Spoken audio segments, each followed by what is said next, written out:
All right, I think this is it. It's a huge mansion. Look at this place. So my husband and I are going on date night with a couple of our friends, and we are going to solve a murder. All right, here we go. Everybody ready? We're going to a dinner put on by Amundsen Murder Mysteries. Wow, looks like 20s and 30s in here.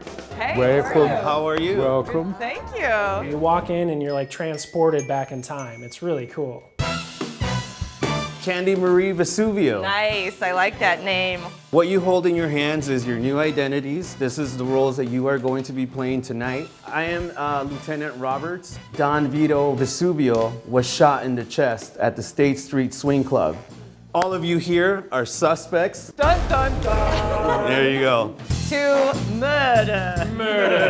And betrayal. Oh. Okay, here's the family tree. So this is how we're related to one another. And this is your son. Come on, you're my daughter and son. Do not call me mommy. So we all received clues, and if you ask your friends enough, you're supposed to receive enough clues to really figure out who done it. Did anybody drop a rosary? I do know about. You know about a rosary? I know about a rosary. Did you have a rosary? No. I know either one of my friends is a killer, my husband could be the killer, or even I could be the killer. Okay, suspects. The time for questioning is over. Oh. Dinner is going to be served. Hopefully this isn't going to be your last one. Oh, dun dun dun. Oh, hello. When we come back into the dining room with our food, there appears the attorney. Hello, I'm Candy Marie. Ophelia Dewey, law firm of Dewey, Cheatham and Howe, here to read the last will and testament of the deceased. The attorney has a voice that's very soothing. Does anyone at this seating have any objection to this will as it's been written? I object. I definitely did not expect that. Chiki Cacciatore, what do you object to? The money. I got nothing. What? Come on! Chicky's down! It was fun. I like being the one who died. What? I mean, we all jumped out of our seats. It was crazy. What made you do this? So then we find out a clue. They hired me to take care of things. This was one of them. The person who murdered Chicky is the same person who murdered my husband, Don. So we're gonna find out exactly who the killer is tonight, who is responsible for the death of Don Vito Vesuvio and our lovely Chiki Cacciatore right here to the right. It was you, Louis the Litigator, are responsible for the death of Chiki Cacciatore. I object! That was complete BS. This is your killer? Let's give him a round of applause. No! Chris! Why would you do that? Tonight, I'm going home with a murderer. I had absolutely no idea it was me. I love you even though you're a murderer, baby. And can you think of a better date night than that? It just was so much fun. It was great to bring our friends. We had an absolute blast. My friends and I already have talked about coming back to a bigger group where there's a bunch of strangers and like more details and suspects. This is it's an awesome time.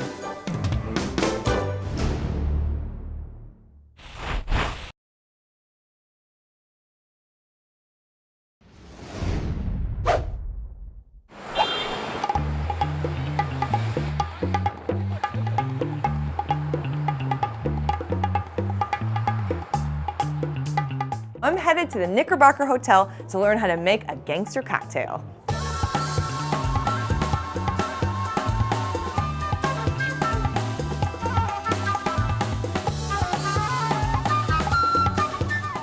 Hey, are you Cliff? I am. I'm Dawn. Nice to meet you. Nice to meet you. I hear you make gangster cocktails and know some juicy history about this hotel. They used to take people upstairs to the 14th floor where they had a casino and a speakeasy.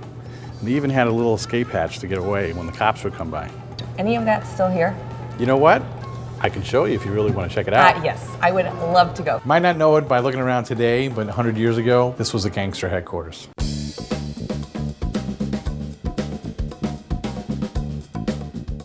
So it's believed that Ralph Capone, Al's brother, he ran the things up here. Okay.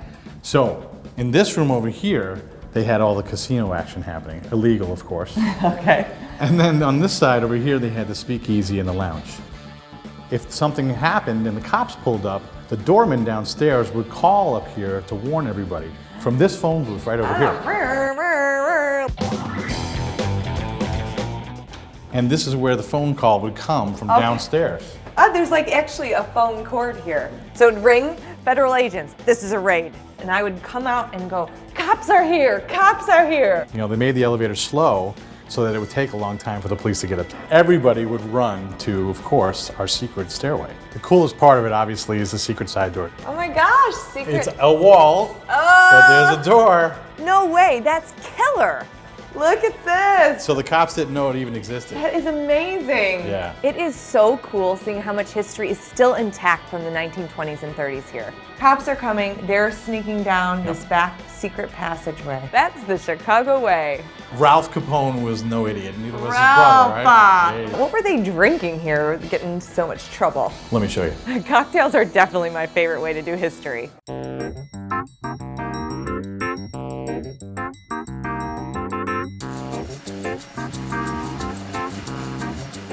What are we making? I wanted to give her a drink that they were actually drinking at some of these parties. So we're gonna make a Southside cocktail. So we've got 3 ounces of gin. Okay. We've got 1 ounce of simple syrup and 1 ounce of lime juice. Okay, so a little bit of a sweet drink. Sweet and sour. It's a pretty fruity drink for a gangsta. I always see like a classic cocktail so sweet. Well, bathtub gin, I'm sure you've heard of that expression. Now, I don't know about making gin in a bathtub, but drinking gin in a bathtub, that doesn't sound so bad.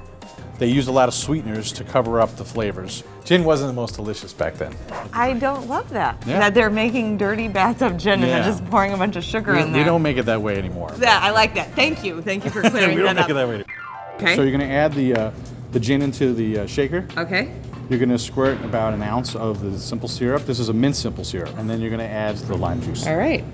You got a little shake action going here, right? I like that. You wanna make sure that you melt the ice a little bit when you're pouring a good martini. You mind if I right away grab that from you? Absolutely, go for it. Because I am just really excited to try it. Dawn seems to have a natural enthusiasm for cocktails. Oh my gosh, so delicious. This gangsta makes a mean cocktail. You can come by any time and be a gangster in our bar with that drink. If you come to the Knickerbocker, you gotta throw back a few of those South Sides and check out the escape door. They have the South Side gangster cocktail. Right away. That's awesome. Hey, thank you so much for this You're great welcome. historic tour. You're welcome.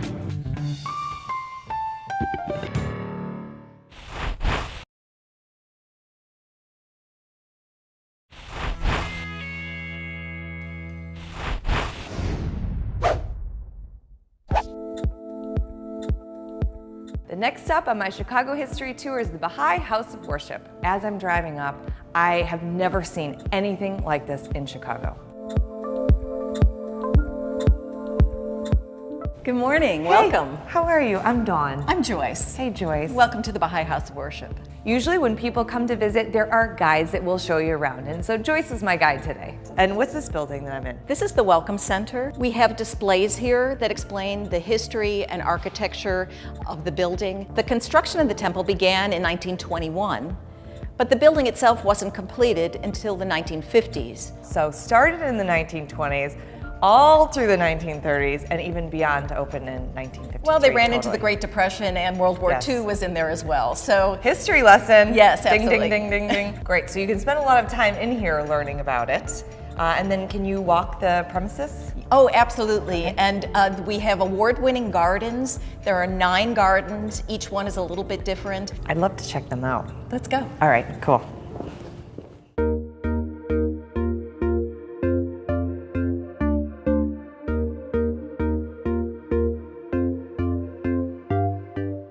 This place is gorgeous. Can you believe that this is here in Wilmette? So when I think about the history of the 1920s and 30s of Chicago, I didn't even think of the Baha'i Temple. So I've heard that this is the only one in North America.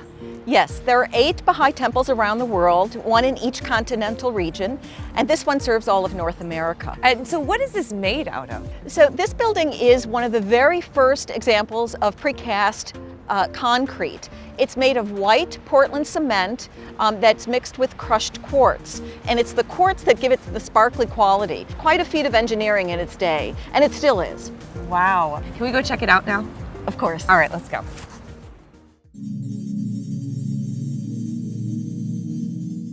you walk up the stairs and it's so grand and so beautiful, but that doesn't even match what you actually feel and see when you walk in.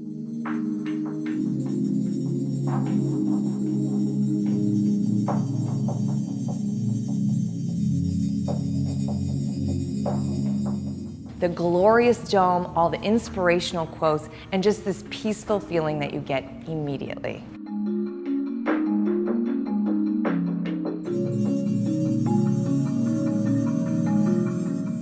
This is a day I definitely won't forget. I really can see this as a place that I need in my own life, of the hustle and bustle of like being in the city and working hard and just coming to like reconnect with my center. I love this place.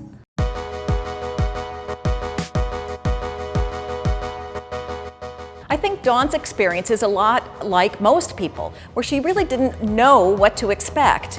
But when she got here, she was just blown away. The biggest takeaway of this whole experience is just how welcoming this whole place is, that no matter what your religion, everyone is welcome. Thank you so much for showing me the beautiful gardens and the beautiful temple. I mean, this is just an amazing space. Thank you so much. You're welcome anytime. Thank you. I'll be back. I will be back anytime I need that feeling.